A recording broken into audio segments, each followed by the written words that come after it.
नहीं ठीक है।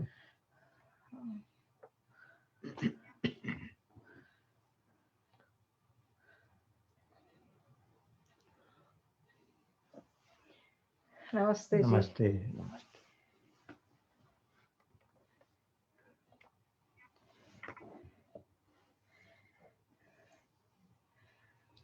आज हमने पिछले सप्ताह कथा जहाँ छोड़ी थी कि जनक राजा जनक के यहाँ पर राम का दशरथ का परिवार पहुंच चुका है। विवाह की तैयारियां प्रारंभ हो चुकी हैं और महाराज जनक के मन में एक इच्छा थी कि उनका भाई इस समय रहे कुशध्वज। कुशध्वज के पास निमंत्रण जाता है और कुशध्वज तब यहाँ मिथिलापुरी आ जाते हैं और दोनों भाई जब पूरी तरह से तैयार हैं तब राजा दशरथ को उनके गेस्ट हाउस से आमंत्रित किया जाता है, बुलाया जाता है। अब यहाँ की कथा प्रारंभ होगी। तो पिछले समय था कि महाराजा दशरथ और महाराजा जनक और पुरोहित शतानंद जी को प्रणाम किया दोनों भाइयों ने, राजा जनक ने और उनके भाई कुशध्वज ने, और वे अपने दोनों सिंहासनों पर बैठ गए।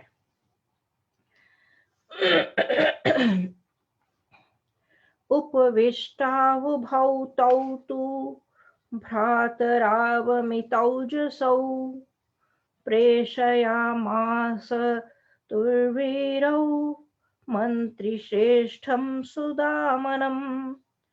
गच्छ मन्त्रिपते शीघ्रं ऐक्ष्वाकुमतिप्रभम् आत्मजै सह दुर्धर्षमानयस्व समन्त्रिणम्। जब दोनों भाई आसन पर बैठ गए तो उन दोनों वीरों ने अपने मंत्री सुदामा को महाराज दशरथ के पास भेजते हुए कहा कि तुम दोनों कुमार और मंत्रियों सहित महाराज दशरथ को बुला लाओ। दोनों कुमार अर्थात श्री राम और उनके भाई लक्ष्मण। तो अभी राम और लक्ष्मण और उनके परिवार महाराज दशरथ के लिए आमंत्रण भेजा गया है कि उन्हें न्योता जाए यहाँ पर। औपकार्यां स गत्वा तु रघूणां कुलवर्धनम् ददर्श शिरसा चैनमभिवाद्येदमब्रवीत्। मंत्री ने डेरे पर जाकर महाराज दशरथ के सामने जा उन्हें अभिवादन किया और कहा, अयोध्याधिपते वीर वैदेहो मिथिलाधिपः स त्वां दृष्टुं व्यवसितः सौपाध्याय पुरोहितम्।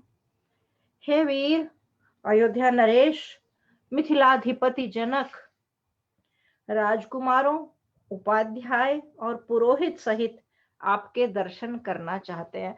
फिर वही बात आती है कि जहां भी कुछ संवाद होता है, कुछ निर्णय होता है, कुछ भी नया कार्य प्रारंभ करना होता है, दिन प्रारंभ होता है, तो सभी जगह यज्ञ की बात आती है, उनके आचार्यों उपाध्यायों की बात आती है। अब एक महाराज दूसरे महाराज को सब तय हो चुका है, जबकि ऋषि मुनि सब आए हुए हैं, तो उनके निर्णय से हो रहा है, उनकी सहमति और उनके आदेश से सब हो रहा है। लेकिन अब जब वे उन्हें पारिवारिक चीजों में भी उन्हें आमंत्रित कर रहे हैं तो कि उपाध्याय और पुरोहित सबसे पहले आया कि उनके दर्शन करना चाहते हैं। तो उससे आगे आचार्य जी कहें, फिर हम आगे बढ़ते हैं। Yeah, the context is the wedding of Ram with Sita. Everything has been finalized and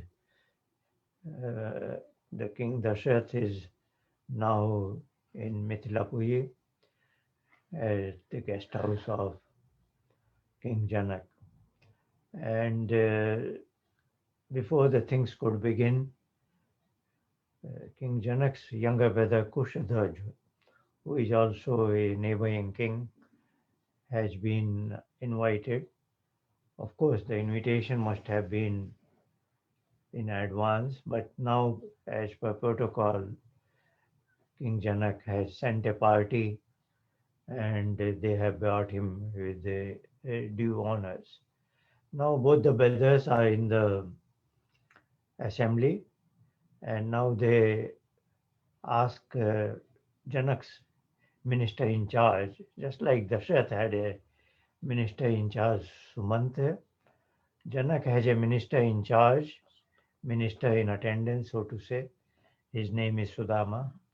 So he asked Sudama to appear in the guest house of King Dashrath and request them to come here. Everything is ready in the assembly. So now the minister Sudama has gone to the guest house and has requested in a proper dignified manner to King Dashrath that King Janak and the assembly is waiting for you and they are ready to welcome you in their assembly. So let's see what happens next. मंत्री श्रेष्ठ वचः श्रुत्वा राजा सर्षिगणस्तदा सबन्धुर्गमत्तत्र जनको यत्र वर्तते। उस मंत्री के वचन सुनकर महाराज दशरथ ऋषि और बंधु बांधवों सहित वहां गए जहां जनक थे। वाक्यम वाक्यविदां श्रेष्ठो वैदेहमिदमब्रवीत् विदितं ते महाराज इक्ष्वाकुकुलदैवतम्।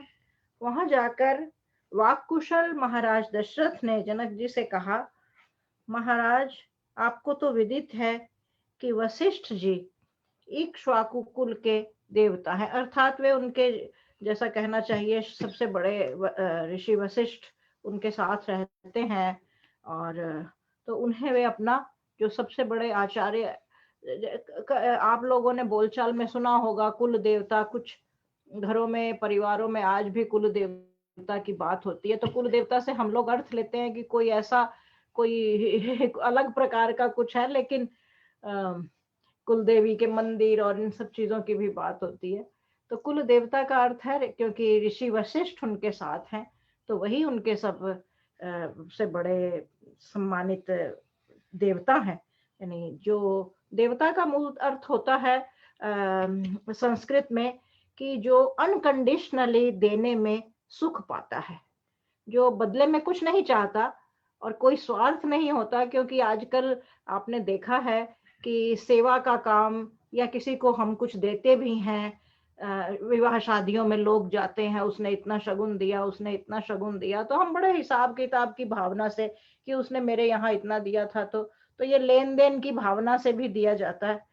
तो देना भी बहुत प्रकार का होता है और जो देने में सुख पाता है और कोई कंडीशन नहीं होती है, अनकंडीशनली, उसे मुख्य मूलतः देवता कहा जाता है। तो वशिष्ठ जी उन अर्थों में उस परिवार के जो इक्ष्वाकु कुल है राम का, उस कुल के सबसे बड़े आचार्य देवता और सम्मानित व्यक्ति हैं। तो वे यहाँ दशरथ यही कहते हैं कि आपको विदित ही है कि वशिष्ठ जी ही हमारे परिवार के कुल देवता हैं। फिर आगे कहते हैं, फिर वक्ता सर्वेषु कृत्येषु वसिष्ठो भगवान् ऋषिः विश्वामित्राभ्यनुज्ञातः सह सर्वैर्महर्षिभिः एष वक्ष्यति धर्मात्मा वसिष्ठो मेर यथाक्रमम् तूषणीं भूते दशरथे वसिष्ठो भगवान् ऋषिः उवाच वाक्यं वाक्यज्ञो वैदेहं सुपुरोहितम्। महर्षि वशिष्ठ ही हमारे प्रत्येक कृत्य में बोलने वाले हैं। अतः महर्षि विश्वामित्र और अन्य ऋषियों के परामर्श से ही हमारी वंश परंपरा का वर्णन करेंगे। जब दशरथ ऐसा कहकर चुप हुए तो महर्षि वशिष्ठ पुरोहित सहित जनक से कहने लगे। तो वही बात है, क्योंकि वशिष्ठ जी ही उनके सबसे सम्मानित, सबसे आदरणीय उनके परिवार के साथ चल रहे हैं, उन्हें ही परिवार की ओर से कुछ कहना। और हमने एक बार पहले भी कहा था कि विवाह के समय श्री राम के कुल गोत्र और इस तरह कई पीढ़ियों का वर्णन किया गया। तो यहाँ वही प्रसंग है, क्योंकि अब दोनों परिवार आमने सामने हैं, श्री राम के पिता और सीता जी के पिता। और उनके आचार्य इत्यादि भी हैं, तो वे सबसे सम्मानित व्यक्ति के रूप में महाराज दशरथ ऋषि महर्षि वशिष्ठ का कहते हैं कि यही हमारे सबसे सम्मानित कुल के देवता हैं, और यही अब आपको हमारे कुल का, इक्ष्वाकु वंश का पूरा विवरण देंगे और हमारे वंश की जो वंशावली है उसे सुना देंगे। तो जब दशरथ अपनी बात कह चुके, उन्होंने उन्हें वशिष्ठ जी को आगे कर दिया कि वे ही अब बोले। तब फिर वशिष्ठ जी ने जो पुरोहित सहित वो जनक से उन्होंने पुरोहित को भी साथ रखा और उन्होंने जनक से कहा। क्या कहा देखिए। मनु प्रजापति पूर्वमीक्ष्वाकुस्तु मनोसुतः तमीक्ष्वाकुमयोध्यायां राजानां विद्धि पूर्वकम्। मनु प्रथम प्रजापति थे। मनु से इक्ष्वाकु उत्पन्न हुआ, जो अयोध्या का प्रथम राजा था। इक्ष्वाकोस्तु सुतः श्रीमान् कुक्षिरित्येव विश्रुतः। कुक्षेरथात्मजः श्रीमन्विकुक्षिरुदपद्यत। इक्ष्वाकु के पुत्र श्रीमान कुक्षी और कुक्षी के विकुक्षी नामक पुत्र उत्पन्न हुआ। आप चाहें ऐसे तो यानी श्री राम की वंशावली का वर्णन चल रहा है, कहाँ से प्रारंभ हुआ। कोई चाहे तो उसे नोटबुक पर लिखना चाहे, उनकी पीढ़ियों के वर्णन है। पहले कौन मनु प्रजापति थे पहले, फिर मनु जो थे उनसे इक्ष्वाकु उत्पन्न हुए और वो पहले राजा थे। उसके बाद इक्ष्वाकु के पुत्र हुए कुक्षी, फिर कुक्षी के पुत्र हुए विकुक्षी। तो इस प्रकार यह विवरण चल रहा है।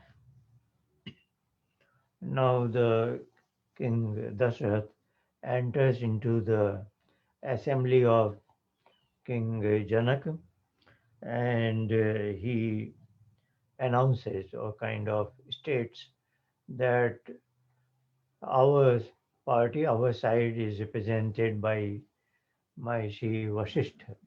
As we know it, besides council of ministers, the king used to have council of rishis for spiritual guidance, and the council of ministers is presided by the king himself, but council of rishis is presided by one of them, and in the case of Ayodhya it was Rishi Vasishtha. Now as he presents Rishi Vasishtha to the assembly to represent his family in this occasion, he very politely names Vishwamitra also. Vishwamitra is also senior rishi there.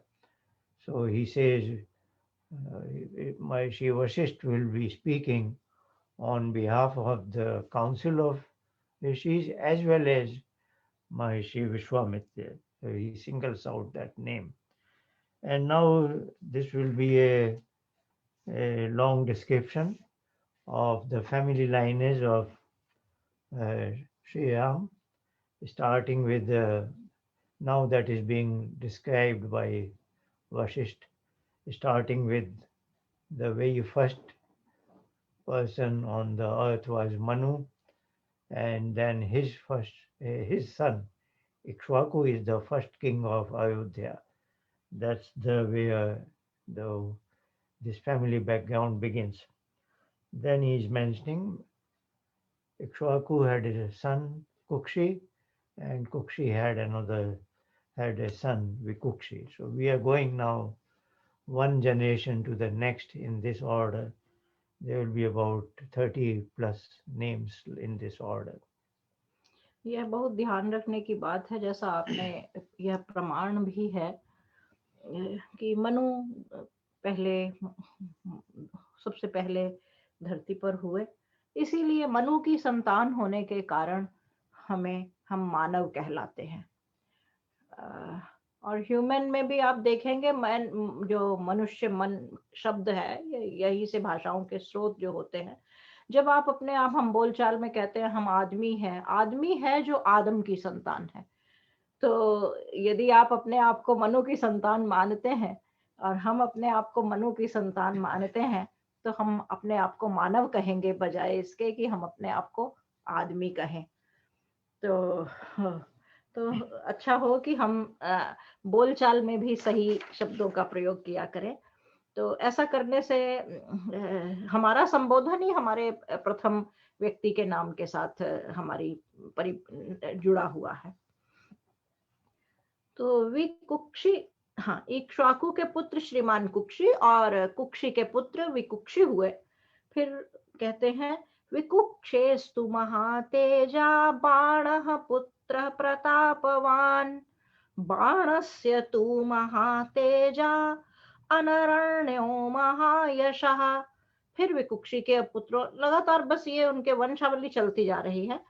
आज भी कई परिवारों में आपने देखा होगा विवाह से पहले, अब यह प्रथा लगभग लुप्त हो चुकी है। इसका कारण यह था कि क्योंकि यह कहा जाता था कि विवाह जो है वो निकट के संबंधों में नहीं करना चाहिए, गोत्रों में नहीं करना चाहिए। हमारे यहाँ जो गोत्र इत्यादि की व्यवस्था थी वह इसलिए थी क्योंकि विवाह का उद्देश्य उत्तम संतान की प्राप्ति है, समाज को देना है उत्तम संतान अपने से अच्छी बनाकर।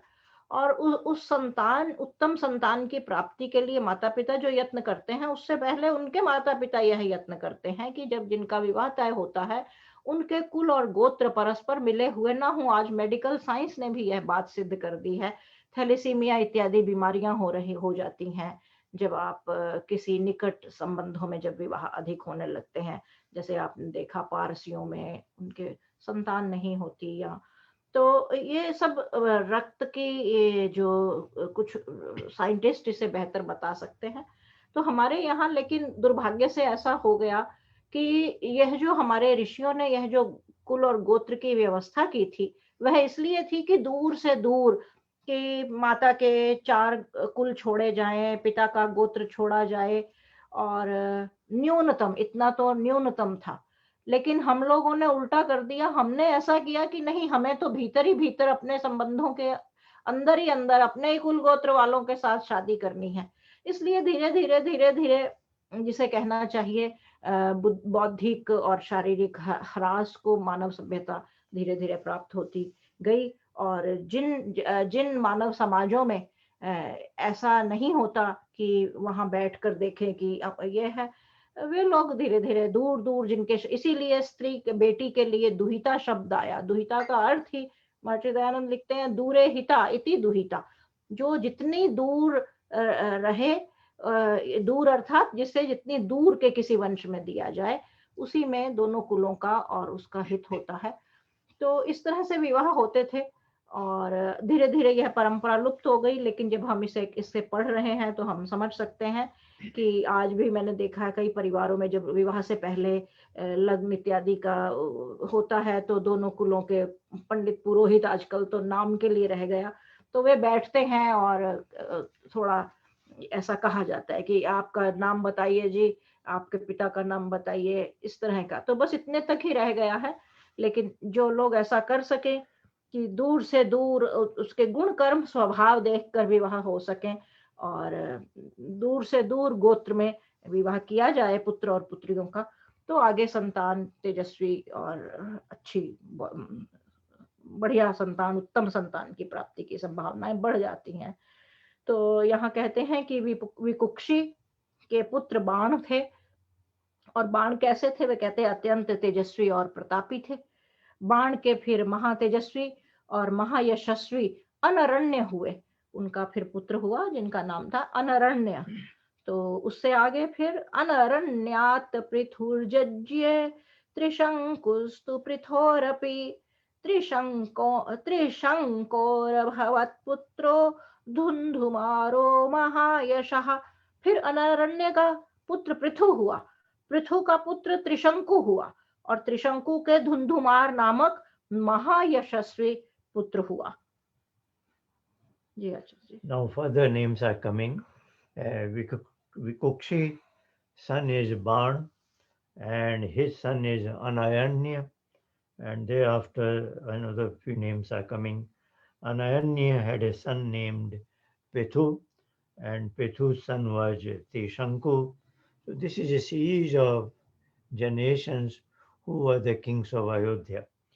Now Tishanku had a son named Dhundhumar. So we will read further names next. धुंधुमारान् महातेजा युवनाश्वो महारथः युवनाश्वसुतश्चासीन् मान्धाता पृथ्वीपति। धुंधुमार के पुत्र हुए तेजस्वी और महारथी युवनाश्व। युवनाश्व के पृथ्वीपति मानधाता हुए और फिर आगे कहते हैं मानधातुस्तु सुतः श्रीमान सुसन्धिरुदपद्यत सुसन्धेरपि पुत्रौ द्वौ ध्रुव संधि प्रसेनजित। फिर मानधाता का पुत्र हुआ उसका नाम था सुसंधि। सुसंधि के फिर दो पुत्र हुए। दो पुत्र कौन थे? ध्रुव संधि और Prasenjit.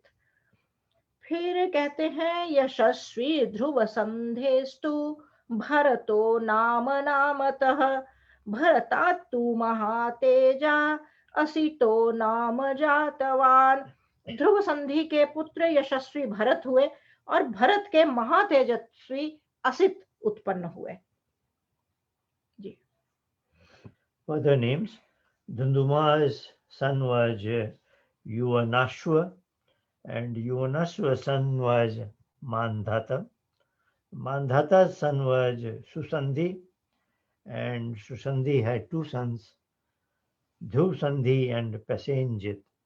Now Dhusandhi is the next king at that time, and his children will be Dhusandhi's son was Bharat, and Bharat's son was Asita.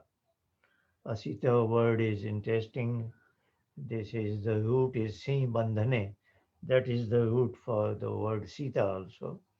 So Sita means she is so lovable that her husband, she binds her husband to herself.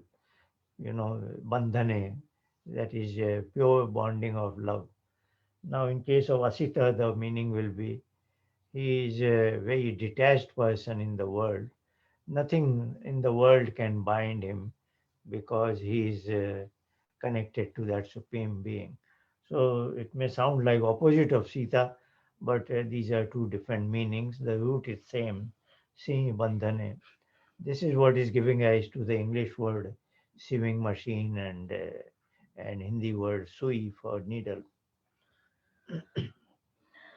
यस्यैते प्रतिराजान् उदपद्यन्त शत्रवः हैहयास्तालजङ्घाश्च शूराश्च शशिबिन्दवः।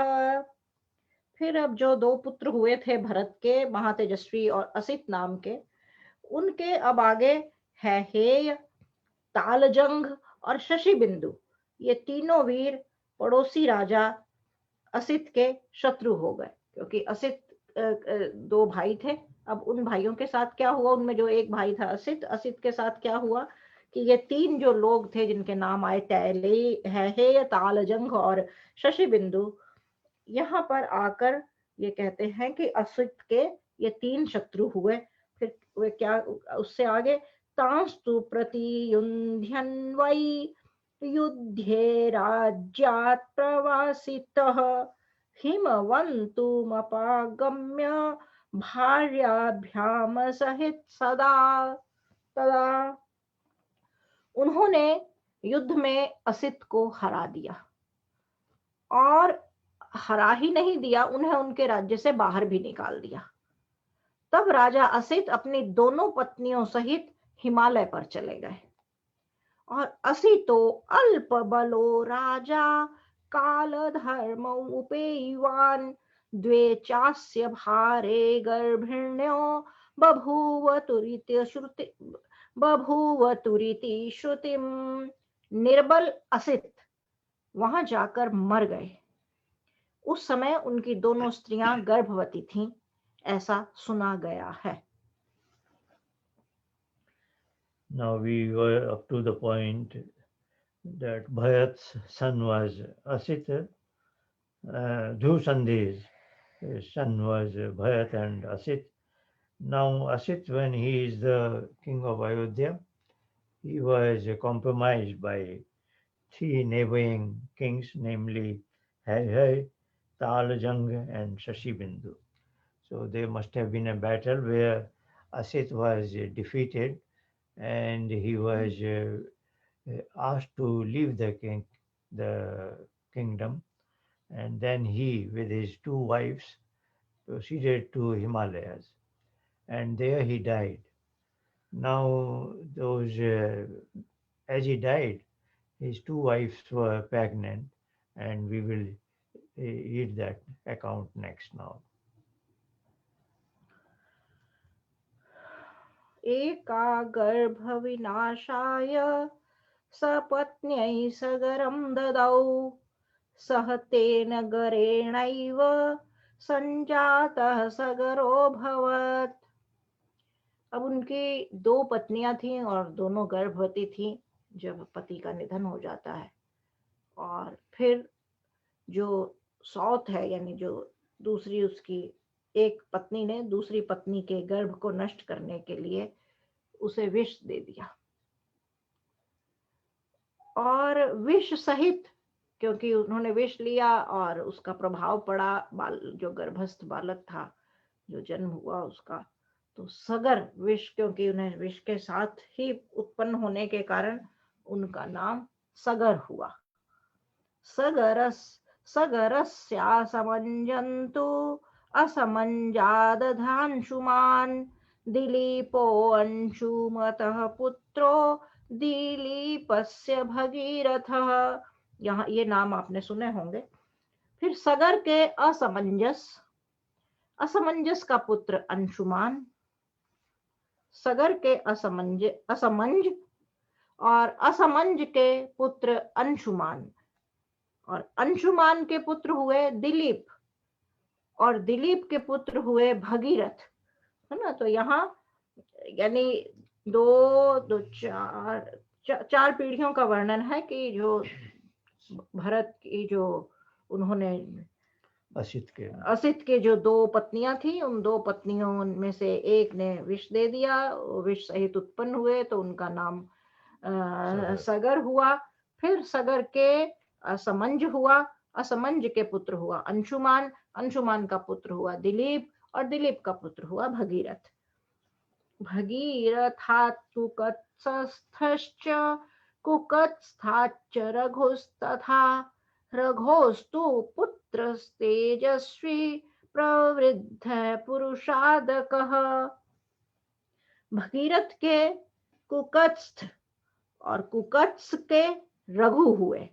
Raghu का पुत्र महातेजस्वी प्रवृद्ध राक्षस के तुल्य हुआ। तो जो प्रवृद्ध हुआ उसका नाम, तो कुल वंश बड़ी अच्छी परंपरा चली आ रही है, उसमें बस एक पीछे हुआ कि युद्ध में हार गए, कमजोर पड़ गए, 3 शत्रुओं ने उन्हें हरा दिया और असित को।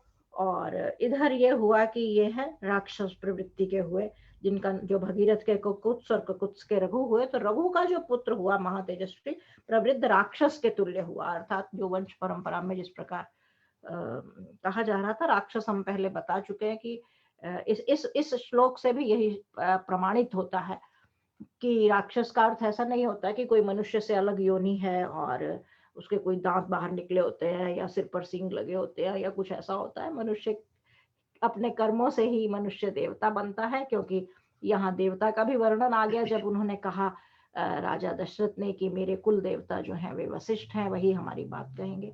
और राक्षस का भी प्रमाणित हो गया कि राक्षस उनके वंश में हुए, राक्षस तुल्य। तो वे कह रहे हैं कि जो प्रवृद्ध थे वे राक्षस तुल्य जो राम के परिवार में है, ऐसा एक नाम आता है।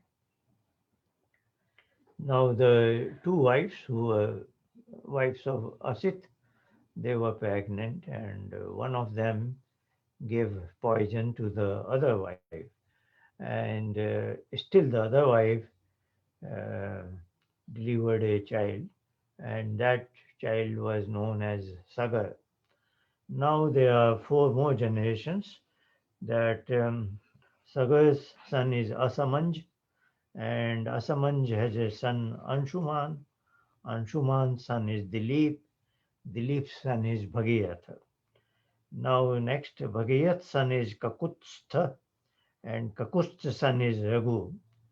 So probably it's not specified out of these generation who returned back to Ayodhya as the king. But probably Raghu must have returned by then, because it is Ram is known as Raghukul. So Raghu must have occupied the throne of Ayodhya after a gap, or maybe before then, or maybe even Sagar, because Sagar is also very well known. So we have come up to the point. Raghu's son, who was very brilliant, and his name has not been specified, but it will come in the next verse as Kalmashpad, as a I don't know if it is name. Raghu's son became well known as Kalmashpad. That will be stated in the next. कल्माषपादो ह्यभवत्तस्माज्जातश्च शङ्खणः सुदर्शनः शङ्खणस्य अग्निवर्णः सुदर्शनात्। पीछे यह कल्माषपाद भी कहलाया, क्योंकि उन्होंने कहा कि प्रवृद्ध महातेजस्वी प्रवृद्ध राक्षस के तुल्य था, और बाद में इस कल्माषपाद भी इसी को कहा गया। फिर कल्माषपाद का पुत्र जो हुआ उसका नाम था शंखन। शंखन का एक पुत्र हुआ जिसका नाम था सुदर्शन, और सुदर्शन के अग्निवर्ण उत्पन्न हुए। फिर कहते हैं शीघ्रगस्त्वग्निर्वर्णस्य शीघ्रगस्य मरुसुतः मरो प्रशुश्रुकस्त्वासीदम्बरीशः प्रशुश्रकात्। अग्निवर्ण के शीघ्रग, शीघ्रग के मरु, मरु के प्रशुश्रुक, और प्रशुश्रुक का पुत्र अम्बरीक हुआ। ऐसा हो सकता है उनकी अन्य संतानें भी हुई हों, उनका सभी, उनके कितनी संतानें हुई सभी उनके पूरा वह नहीं चल रहा, जो एक एक जो अधिपति होते चले गए, जिन्होंने जिसे कहना चाहिए राज्य किया, अयोध्या के राजा बने, और उन्हीं एक एक पीढ़ी के नाम आ रहे हैं यहाँ पर। तो अब भगीरथ के कुकत्स, कुकत्स के रघु, रघु के प्रवृद्ध, प्रवृद्ध का ही दूसरा नाम कल्माषपाद था, और कल्माषपाद के फिर हुए शंखन, शंखन के पुत्र हुए सुदर्शन, सुदर्शन के अग्निवर्ण उत्पन्न हुए। फिर अग्निवर्ण के शीघ्रग, शीघ्रग के मरु, मरु के प्रशुश्रुक, और प्रशुश्रुक का पुत्र अम्बरीश हुआ। अम्बरीशस्य पुत्रो भून्हुषः सत्यविक्रमः नहुषस्य ययातिश्च नाभागस्तु ययातिजः। अब अंबुज का पुत्र हुआ सत्यपराक्रमी नहुष, और नहुष के पुत्र हुआ ययाति, और ययाति का पुत्र हुआ नाभाग। फिर नाभागस्य बभूवाज अजात दशरथो भवत् अस्मात् दशरथो जातौ भ्रातरौ राम लक्ष्मणौ।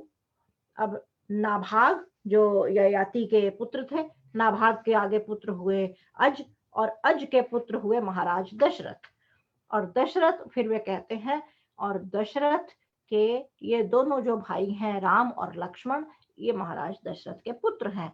आदिवंश विशुद्धानाम राज्याम परमधर्मिणाम इक्ष्वाकुकुल जातानाम वीराणाम सत्यवादिनाम राम लक्ष्मणयोरर्थे त्वत्सुते वरये नृप सदृशाभ्याम नरश्रेष्ठ सदृशे दातुमर्हसि। हे नरश्रेष्ठ, राजा जनक के लिए संबोधन है कि मनुष्यों में जो श्रेष्ठ है वह नरश्रेष्ठ है। तो हे मनुष्यों में श्रेष्ठ राजा महाराज जनक, आदि से ही, यानी आदि यानी बिल्कुल प्रारंभ से ही, यानी जैसे सृष्टि के प्रारंभ से ही विशुद्ध वंश वाले, धर्मिष्ठ, सत्यवादी और इक्ष्वाकु कुलोत्पन्न राम लक्ष्मण के लिए मैं आपकी पुत्रियां मांगता हूँ। अनुरूप वरों को अनुरूप कन्या आपको देना उचित ही है। देखिए, अब पुत्रियां मांगने का काम पिता नहीं कर रहा अपने बच्चों के लिए, महर्षि वशिष्ठ कर रहे हैं यह काम। उन्होंने उनकी पूरी जो वंश परंपरा है, उनके कुल का जो वर्णन है वह सारा दिया है। और तो जब अपनी पुत्री का विवाह कर रहे हैं जनक, आप देखिए यह व्यवस्था कैसी थी कि महाराज जनक को अपनी पुत्री का विवाह करना है और वे ऐसे वंश में विवाह करना चाहते, यानी पूरे वंश में कहीं कोई कलंक ना हो, कहीं कोई गलत ना हो, कहीं कोई ऐसा ना हुआ हो। इतना श्री राम का वंश इतना उस प्रकार का श्रेष्ठ परिवार और श्रेष्ठ वंश रहा है। और सृष्टि के प्रारंभ से, जैसा उन्होंने कहा कि मनु से जो परंपरा प्रारंभ हुई उनके वंश की, वहां से कैसे कैसे कैसे कैसे और सदा से ही अयोध्या के अधिपति रहे वे। और श्री राम और लक्ष्मण के लिए अब उन्होंने महाराज जनक की 2 पुत्रियों का हाथ मांगा है। और फिर वे कहते हैं कि ये अनुरूप हैं, कि यानी आपकी बेटियों के लिए ये अच्छे वर हैं, जैसा आप पिता के रूप में चाह सकते हैं। देख लीजिए इनके परिवार कितना निष्कलंक और विशुद्ध वंश वाला है, धर्मिष्ठ है, अर्थात सदा धर्म की मर्यादा का पालन करने वाला है, सत्यनिष्ठ, फिर बताते हैं सत्यवादी है। तो राम और लक्ष्मण ऐसे वंश में उत्पन्न हुए हैं। आप अपनी दोनों पुत्रियों का हाथ इनके इन वरों के लिए मैं चाहता हूं कि आप सहर्ष दे दें। जी We had seen that Kakust's son was Raghu, and Raghu's son was known as Kalmashpal. And now Kalmashpal's son is Shankhan. Shankhan's son is Sudarshana. Sudarshan's son is Agnivarna. Agnivarna's son is Shighag. So these have been the kings of Ayodhya. And Shighag's son is Mayu. Mayu's son is Pershushuk. Pershushuk's son is Ambayish. And Ambayish had a son named Nahush. Nahush had a son Yayati. And Yayati's son was Nabhag. Now we are approaching to the timeline. Nabhag's son is Aja, and the peasant king Dashrath is the son of Aja. And then he says the princes Ram and Lakshman are sons of the king Dashrath. So that way he has described the whole lineage of these 2 princes who are present as grooms. And then he, in a very dignified manner, because the daughter's father, when he does Kanyadan, it's not that he is giving, somebody is asking for it. Now Vasisht, as representing this family, he formally asked that I am presenting the 2 sons of this great family with this lineage, and we will be blessed if you kindly agree to partake with your 2 daughters to get married to these 2 sons. So he is in a very dignified manner asking for the hands of these 2 daughters, namely Sita and Urmila, the 2 daughters of King Janak, for respectively for the sons Ram and Lakshman. So now in the next section, there will be a similar description from the other side, from the King Janak side. आगे जनक, राजा जनक के वंश का वर्णन, क्योंकि अब इधर उनके जो कुल देवता वशिष्ठ हैं उन्होंने इनकी सारी वंशावली सुनाई है। अब जिनसे विवाह हो रहा है, जिस परिवार में संबंध हो रहा है, वहाँ अब राजा जनक हैं। अब राजा जनक के वंश का वर्णन इस प्रकार से, और इस बहाने सीता जी के वंश का वर्णन सुनेंगे। वे कहते हैं, एवं ब्रुवाणं जनकः प्रत्युवाच कृतांजलिः, श्रोतुमर्हसि भद्रं ते कुलं नः परिकीर्तितम्। वशिष्ठ जी के ऐसा कहने पर जनक जी हाथ जोड़कर उनसे कहने लगे कि हे महर्षि, आपका मंगल हो, धन्यवाद। अब आप मेरे कुल की परंपरा भी सुनिए।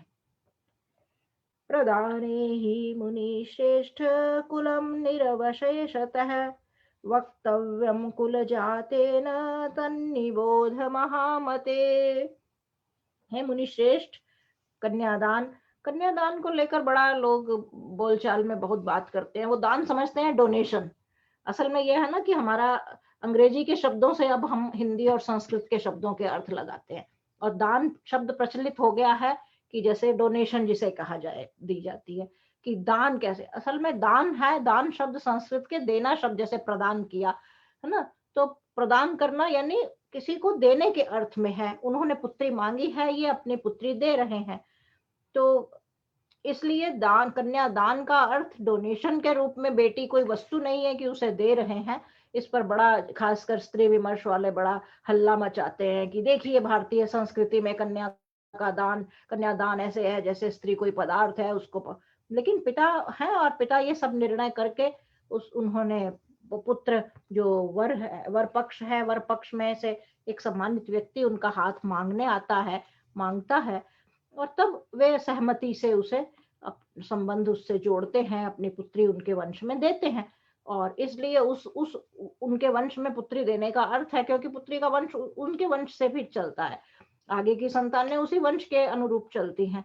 तो उस अर्थ में कन्या को देने के लिए शब्द है कन्यादान, न कि यह कि कोई कन्या कोई पदार्थ है, वस्तु है, कि जड़ पदार्थ है कि उसे दिया जा रहा है। तो इस प्रकार के जब हम मैं थोड़ा यत्न करती हूँ कि जो सामाजिक विषय इन चीजों से थोड़े जुड़े हुए हैं, उन आप लोग जो कम से कम यहाँ हैं, वे उनके अर्थ समझ सके और आगे अधिक से अधिक लोगों को पहुंचा सके, और न पहुंचा सके तो हमारे रिकॉर्डेड वीडियोस होते हैं राम भक्त समाज के फेसबुक पेज पर, वहाँ आप किसी को लिंक भी दे सकते हैं कि अधिक से अधिक लोगों को वह लिंक दे, तो स्वयं भी कोई सुन सकता है। और किसी को कोई शंका हो तो वहाँ कमेंट कर कर हमें कह भी सकता है, ताकि हम उसका निराकरण कर सके। तो फिर वे कहते हैं, हे मुनि श्रेष्ठ, कन्यादान के समय कुलीन को अपने कुल का वर्णन करना है। कुलीन शब्द ही इससे बना है, जिसका बहुत अच्छा वंश है, कुल है। तो कहते हैं कि कुलीन को अपने कुल का वर्णन करना ही चाहिए, है ना। तो अतः आप सुनिए।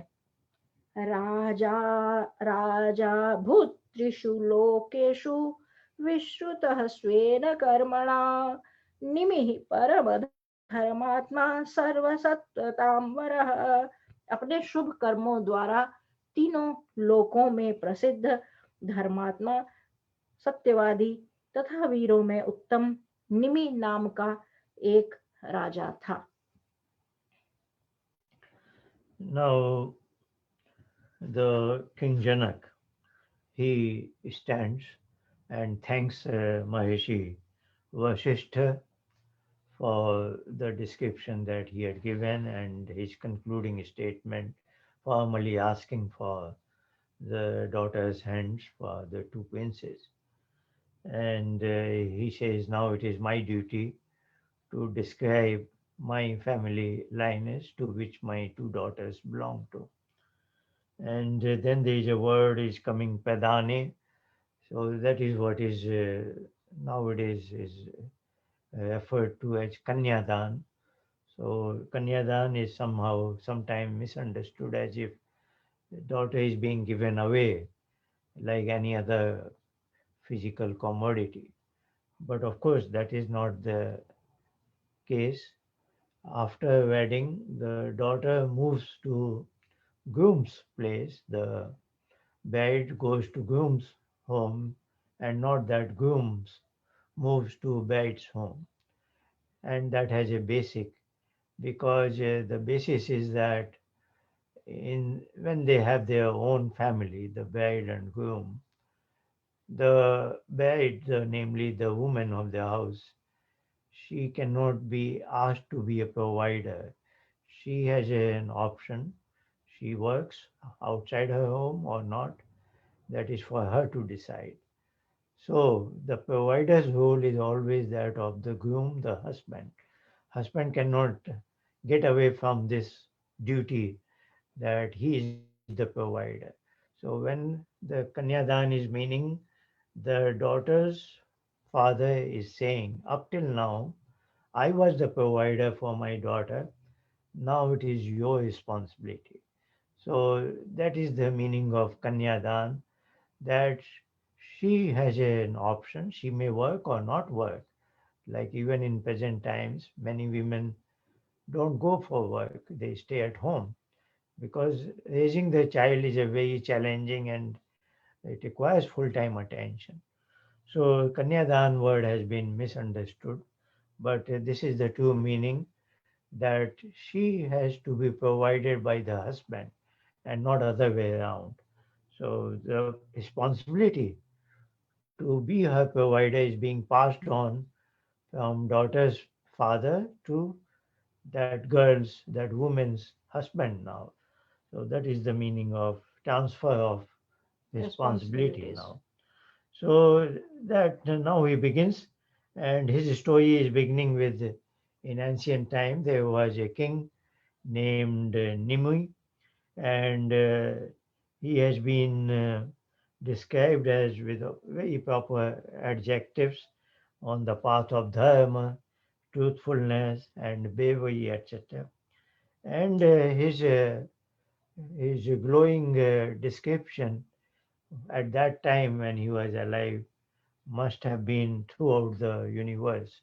So he was well known, and that feature, when somebody is well known in the entire world universe, is described as three lokas. We have, like, this earth is one lok where we are grounded, then the air, and then the space. So he was well known in all the three lokas. We will read next family line is next. तो वे भी बता रहे हैं अपने वंश के बारे में कि तीनों लोकों में अर्थात जल, नभ और धरती, तीनों सभी जगह उनकी ख्याति यानी फैली हुई थी। तो अपने धर्मात्मा और सत्यवादी के रूप में वे प्रसिद्ध थे और अत्यंत वीर थे।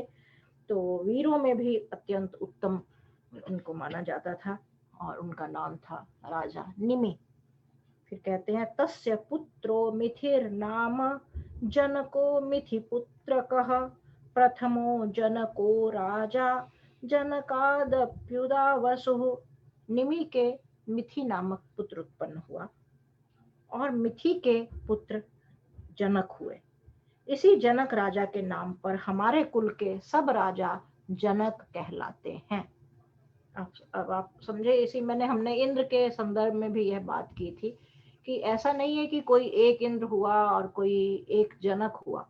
पूरे वंश का नाम ही, जैसे रघुवंश है तो रघु के नाम से चल पड़ा, इक्ष्वाकु वंश उन्हें कहते हैं, और हम सब मानव कहलाते हैं क्योंकि हम सब मनु की संतानें हैं। तो इसी प्रकार राजा जनक इतने ख्यात हुए।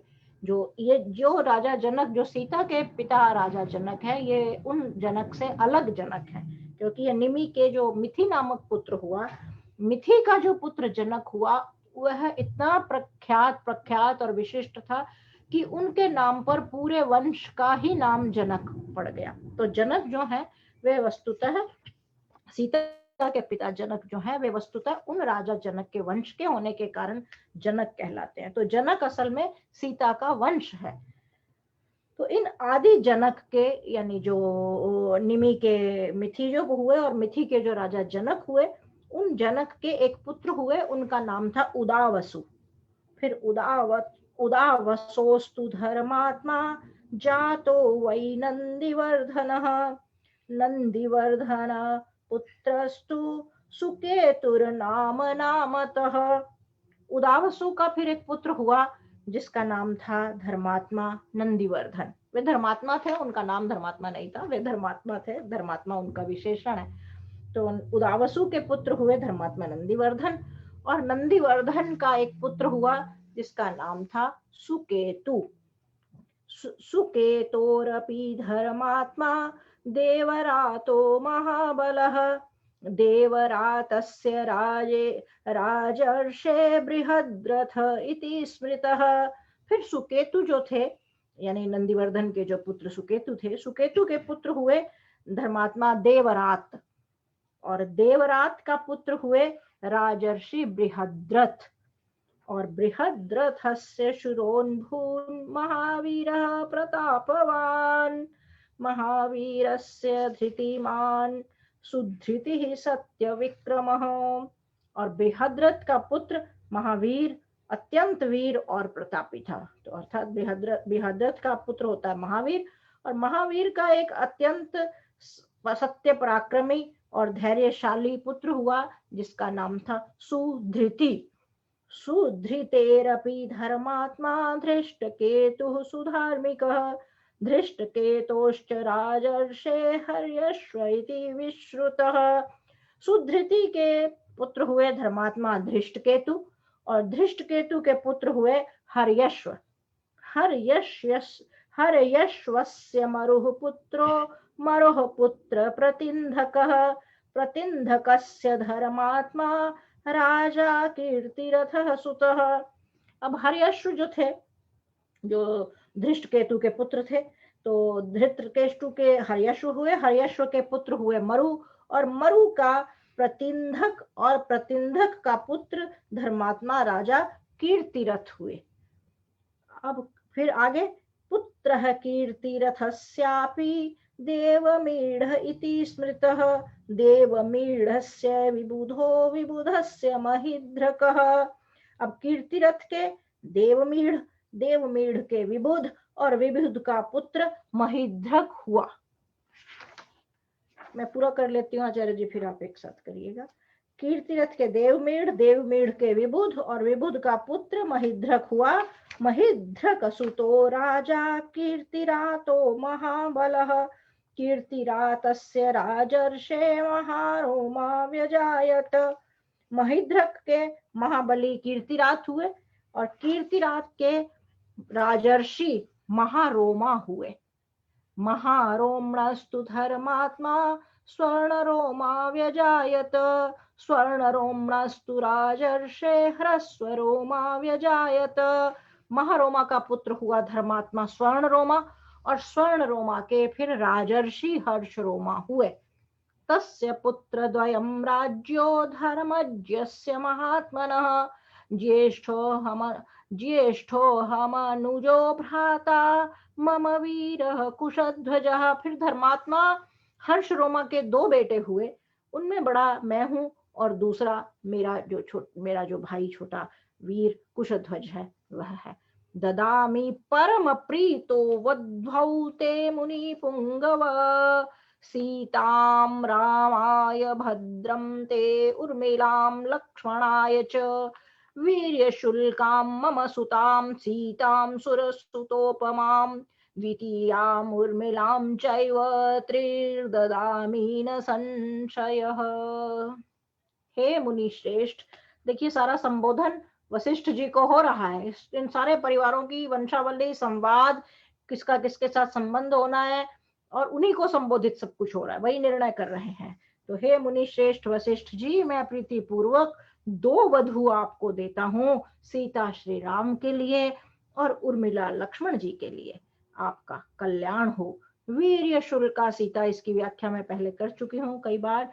वीर्य शुल्का सीता को जो देव कन्या के समान है, और दूसरी उर्मिला को मैं 3 बार कह कर देता हूँ, इसमें कोई संशय नहीं है।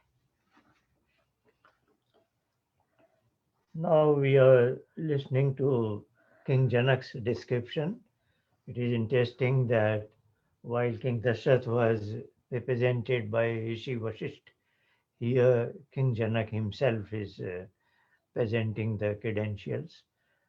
Probably we have not seen up till now Was it so or not, we are not aware of, at least. That did he have a council of rishis or not? He did have a council of minister, and his minister in charge is Sudama, and he did have a council of what is called Purohit and Upadhyay, who do all kinds of karm kand, and that in charge was Shantanand. But we have Shatanand, Shatanand. Shatanand, and we have not heard about his council of rishis, any such, like King Dasharat had, that was headed by Rishi Vasishtha. So now King Janak is rising, and he's saying thanks. He thanks Rishi Vasishtha. Now it is interesting. The dialogue is not between Janak and Dashrath. It is between Janak and Vasishtha. So Vasishtha is duly representing the entire Ayodhya family, so to say. So he is addressing Hey Maharshi to Vasishtha, and then he says, now I will, it is my duty to describe my family lineage. And then we had heard that very first king was Nimi, and Nimi's son was Mithi, and Mithi had a son named Janak. And since that time, the term Janak became a title of all the kings of Mithilapuri. So Janak now has become a title. And of course, this is a very old name. It comes also into in Upanishads. King Janak was fond of, now which Janak, probably the first one or whoever it was fond of organizing debates among greatest scholars, and Yajvalk and many others, including Gargi, was there. So that kind of debate has been described in one Upanishad. So maybe that Janak is part of this family lineage. Let's proceed further here. One interesting thing I notice is in Dasharat's lineage description, the kings were described either as Dharmatma or were very brave, Balwan, so to say. Now here we are seeing two kinds of description, Dharmatma or Rajarshi. So the term Rajarshi is coming here very often, and that relates to the Rajarshi Janak who was holding the debate. So Rajarshi is a term, a rishi-like person, but who happens to be a Kshatriya, a king, but he has a lot of inclination to be like a rishi. So that is a term for Rajarshi. And Dharmatma is, of course, a person who is always doing righteous conduct. So in Vedic terminology, the worldly people are described, are classified into two groups, dharmic and adharmic. Obviously, dharmic is who are noble people, and adharmic are bad people who may take a course to some bad action. But then there is a third classification, and Patanjali calls it as his actions are ashukla akrishna. They are neither good nor bad. So what are they? They are called as nishkam karma. They don't expect anything from their karma. They of course know that every karma begins a reward that is called a karma phala. But these are some people, very superior people, though don't expect any reward, they do it just for sake of it. In other words, they surrender their karma to Ishwar. They don't want anything in return. So this is third category, superior category. They are the yogis and rishis, etc. So here is a family where some of the kings were of that kind. Now I will just quickly read out the names. The first King Janak became a title, and henceforth all kings are having that title, but they have their own names. So first King Janak's son was Udavasu. Udavasu's son was Nandivardhana. Nandivardhan's son is Suketu. Suketu's son is Devayat. Devayat's son is Behadrat. And here the title Rajarshi is coming for the first time. Maybe the first Janak was also Rajarshi. Now we are seeing Behdat's son is Mahavi, and Mahavir's son is Suddhiti. Suddhiti's son is Dhishtketu. Dhishtketu's son is again Rajarshi is coming for Haryashva. Now Haryashva's son is Mayu. Mayu's son is Patindhak. Patindhak's son is Kirtiyath. Kirtiyath's son is Devmeed. Devmeed's son is Vibudh. Vibudh's son is Mahidhyaka. Mahidhyak's son is Kirtiyath. Kirtiyath's son again the term Rajarshi comes for Maharoma. Now Maharoma's son is Swarnaroma, and Swarnaroma's son is again Rajarshi Harshroma. And Harshroma had two sons. This person whom we are referring to as Janak, who is the father of Sita and Urmila, and his younger brother Kushadhwaj. The Janak, so-called Janak that we are referring to, and Kushdhwaj are the two sons of Harshroma, and who has been described by Janak with a sense of pride as Rajarshi.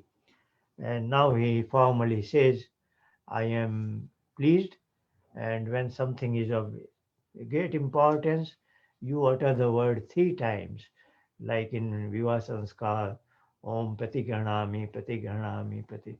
So, you with due respect.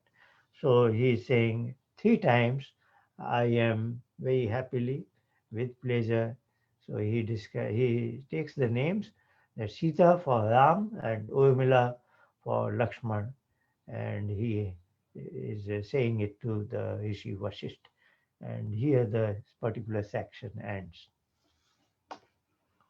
बहुत अच्छा आपको रोचक लगा होगा दोनों परिवारों का विवरण पढ़ना, और जैसा आपने देखा है, जैसे कि जो जनक का कुल है, जनक एक टाइटल है उनके कुल का, और इसी प्रकार निमि का जहाँ से उनका वंश प्रारंभ होता है, निमि के पुत्र हुए मिथि, तो मिथिला वहीं से उन्हीं के नाम पर मिथिला नगर, जो मिथिला का राज्य जो है वो उन्हीं के नाम पर चला।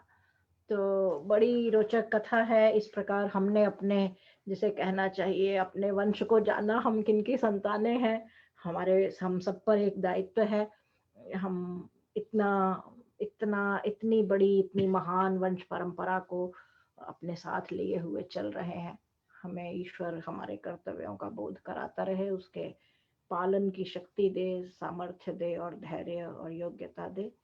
आप सभी प्रसन्न और सुखी रहें। धन्यवाद। नमस्ते। अगले सप्ताह फिर मिलेंगे। धन्यवाद। धन्यवाद। नमस्कार।